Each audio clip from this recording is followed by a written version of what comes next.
Hello everyone, fitness foodies চ্যানেলে আপনাদের সবাইকে স্বাগত জানাই। আজকে আমি আরও 3টি মুখরোচক হেলদি স্ন্যাক্সের রেসিপি আপনাদের সামনে নিয়ে এসেছি। তো চলুন দেখা যাক কী কী নেওয়া হয়েছিল। উপকরণে ছিল প্রথমে সিদ্ধ করা সুইট কর্ন, দ্বিতীয় প্রধান উপকরণ ছিল আমাদের ভেজানো ছোলা, এরপর তৃতীয় প্রধান উপকরণ আমাদের ছিল সেদ্ধ করে রাখা মটর। এরপর একে একে আমি নিয়েছিলাম কুচি করে রাখা শশা, আর শশা দেখুন আমি এখানেও ডুমো ডুমো করে কেটেছি যাতে এদের পুষ্টিগুণ নষ্ট না হয়।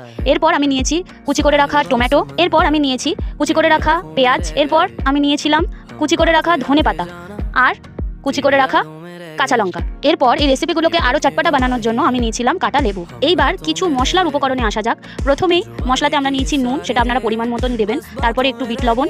এরপর আসছি ভাজা মশলা, ভাজা মশলাতে আপনারা জিরে আর ধনে ভাজা দেবেন। এরপরে একটু মেয়োনিজ নিয়েছি, আর এটা হলো চাট মশলা, চাট মশলাটা পরিমাণ মতো দেবেন। আর একটু মাখন লাগবে, আর লাগবে গোলমরিচের গুঁড়ো, আর সাথে নিয়েছিলাম একটু পেরি পেরি মশলা। এবার একটি মিক্সিং বোল নিয়ে ওতে প্রথমেই আগে থেকে ভেজানো ছোলাটা দিয়ে দিলাম, যেটা অত্যন্ত প্রোটিন এবং মিনারেল সমৃদ্ধ একটি দানাশস্য। এরপর আমি একে একে দিয়ে দিলাম কুচি করে রাখা শশা, এরপরে আমি দিলাম কুচি করে রাখা টমেটো, কুচি করে রাখা পেঁয়াজ, কুচনো ধনেপাতা এবং স্বাদমতো লঙ্কা।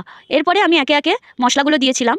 মশলাগুলো তোমরা স্বাদ অনুযায়ী দিতে পারো তোমাদের মতো করে। এরপর মিক্সিং বোলটাতে একটা চাপা দিয়ে ভালো করে মিক্স করে নিতে হবে, এবং এর ওপর দিয়ে একটুখানি লেবুর রস ছড়িয়ে দিলেই তৈরি আমাদের ছোলা চাট। এই ছোলা চাটটি খেলে পেট অনেকক্ষণ ভরা থাকে এবং ওজনও অতটা বৃদ্ধি পায় না, এবং এতে রক্তাল্পতা দূরীকরণও হয় এবং মাসেলের গ্রোথও খুব ভালো হয়। তাই এটা যেরকম সাধারণ মানুষের জন্য খুব উপকারী, তেমনই তার থেকেও বেশি উপকারী প্রেগনেন্ট মহিলাদের জন্য। তাহলে তোমরা অবশ্যই আমাকে কমেন্ট করে জানাবে এই ছোলা চাটের রেসিপিটি তোমাদের কেমন লাগলো, এবং আমার চ্যানেলটি অবশ্যই ফলো করবে।